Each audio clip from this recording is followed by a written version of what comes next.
You know that feeling, right? You're scrolling through your feed, maybe it's late, and boom, it hits you. Friend A lands this amazing job, friend B is posting beach pics from somewhere incredible, and friend C launched a business, totally crushing it, it seems. And then there's you, just, doing your daily thing, that little twist of anxiety, that sort of sinking feeling, that's it. That's FOMO, fear of missing out, Yeah. and it's everywhere. Oh, absolutely. It's a feeling pretty much everyone can tap into, especially now, right, with everything being so connected. And actually, we got a question about this very thing from a listener 30 years old who's really wrestling with it, asking basically, how can I stay content? How do I stop constantly comparing myself to everyone else's big moments? Exactly, and that's what we're getting into today. This deep dive is all about finding real, science-backed ways to handle that comparison trap and maybe redefine what being authentic actually means for you. Find your own way to feel content. Yeah, and we've pulled together quite a bit to help us figure this out. There's some fascinating new research on authenticity from the University of Southampton, plus practical tips from places like mindful.org and Help Guy, digital wellness experts, and even looked at what people are saying in Reddit discussions about happiness. Okay, so FOMO. It's definitely not just some hashtag, is it? It goes way deeper. Fundamentally, it's that worry, that anxiety that other people are out there having better, more rewarding experiences than you are. Right. And what's really striking, you mentioned social media. Well, research suggests that while it promises connection, it often correlates with more loneliness for a lot of people. It just amplifies this feeling that's probably always been there. But now it's relentless, this constant stream of everyone else's highlights. Highlight reel. Yeah, that's a good way to put it. And it's easy to forget. It's just the highlights. But you were saying the roots of this comparison thing go deep. Oh, incredibly deep. We're social creatures, fundamentally, hardwired to, fear being left out. Think about early humans being part of the group. That was survival, straight up. Now, that ancient instinct, it kind of morphs into this really strong need to belong. So when we see others doing well and we feel like we're maybe not, that old wiring can kick in, feelings of inadequacy. Someone on Reddit put it really well, called comparison, the silent killer of personal peace, which really hits home, Yeah. shows how deep that social wiring runs. Wow, the silent killer of personal peace. That's heavy, and the impact isn't just a fleeting bad mood either, is it? Research links FOMO pretty strongly to more anxiety, symptoms of depression, actual loneliness. Definitely. And that constant urge to stay in the loop, to see what you're missing. It ironically stops you from enjoying your own life right now. You end up just ruminating, turning things over and over in your head. Yeah, caught in that loop. And it's those idealized pictures, right? The curated posts. They almost inevitably lead to feeling like you're not measuring up. Hits your self-esteem. Yeah. Because you're comparing your behind-the-scenes reality to their public highlight reel. Exactly. And it doesn't just stay in your head. It affects how you act. How so? Well, it can make you overcommit. You say yes to everything because you're terrified of missing the one important thing. For younger people, it's sometimes linked to taking, unnecessary risks to fit in or seem like they're part of the action. Right, I can see that. And just being distracted, too. At work or school. Totally. Glued to the phone, worried about missing out. And even basic stuff like sleep or eating well can slide because you're prioritizing staying connected, or rather staying afraid of disconnecting. And there's a financial side, too, isn't there? That whole keeping up with the Joneses thing. Oh, yeah. Ramsey Solutions talks about this. It can lead to serious overspending, even, believe it or not, bankruptcy. They had this wild example in neighborhoods where someone won the lottery. Their neighbors were actually more likely to buy big, flashy things and then go bankrupt themselves. No way! Yeah. Just from seeing the neighbor win. Apparently so. It shows it's often not really about the money itself. It's, as they put it, a heart issue, a deep-seated desire to match what others seem to have. Okay, so this thief of joy, this comparison thing, is clearly powerful and deep-rooted. How do we even start to find real contentment with all this noise? We hear a lot about authenticity. Yeah. Being true to yourself. Right. And for ages, thinkers from Aristotle right through to modern positive psychology have said authenticity is key to a fulfilled life. It means basically your actions reflecting who you really are, your genuine feelings and desires.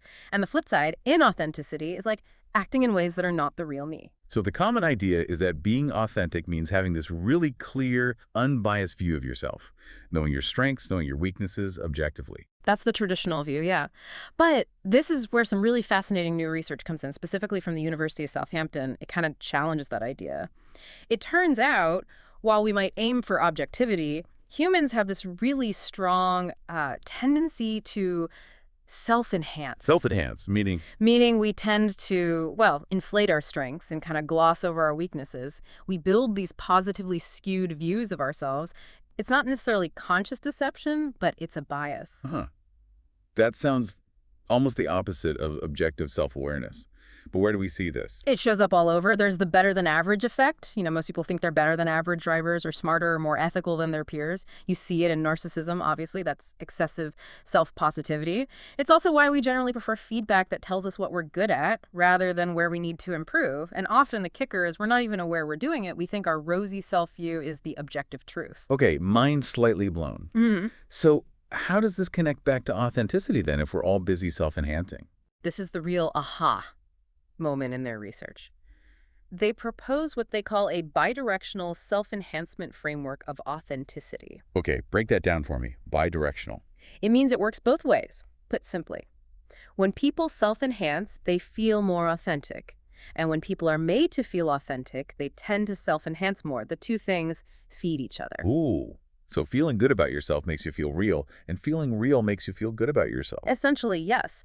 And there's evidence backing this up. Things like people who score higher on measures of trait authenticity also tend to have higher self-esteem. Makes sense, right? Also, people report feeling most authentic when they're in roles or situations where they see themselves embodying positive traits like being outgoing, agreeable, hardworking, open-minded, emotionally stable. Even if maybe objectively they aren't always like that. Well, here's another finding. Even if someone reports having both positive and negative traits, they tend to view actions reflecting their positive traits as more authentically them. It seems we fundamentally see our true selves as being, well, good and moral at the core. So this is huge. It suggests our sense of being authentic isn't about some cold, hard, objective truth about ourselves. It's actually tied up with having a positive view of ourselves. Exactly, that's the implication. This interplay means that feeling like your true self often goes hand in hand with feeling good about who that self is.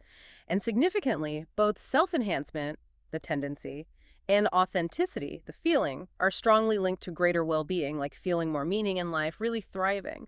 So maybe it's not this battle between being honest about your flaws and promoting yourself. Maybe our subjective feeling of authenticity includes a healthy dose of positive self-perception. That really shifts things, doesn't it? Okay, so if that's the case, how do we use this understanding to actually build contentment? You mentioned earlier comparison can be the thief of joy, but maybe it can also be used differently, reclaimed somehow. That's a really interesting angle. Can comparison actually be a tool for resilience? How would that even work? It seems inherently negative. Well, think about that classic example of Olympic medal winners. Studies have shown, kind of weirdly, that bronze medalists often report being happier than silver medalists. Happier than silver. But silver is better than bronze. Objectively, yes. But it's about who they compare themselves to. The theory is, silver medalists are often thinking, ugh, I almost got gold, so they feel disappointment. They compare upwards to what they missed. Bronze medalists, though, they might be thinking, wow, I actually made it onto the podium. I beat all those people who got nothing.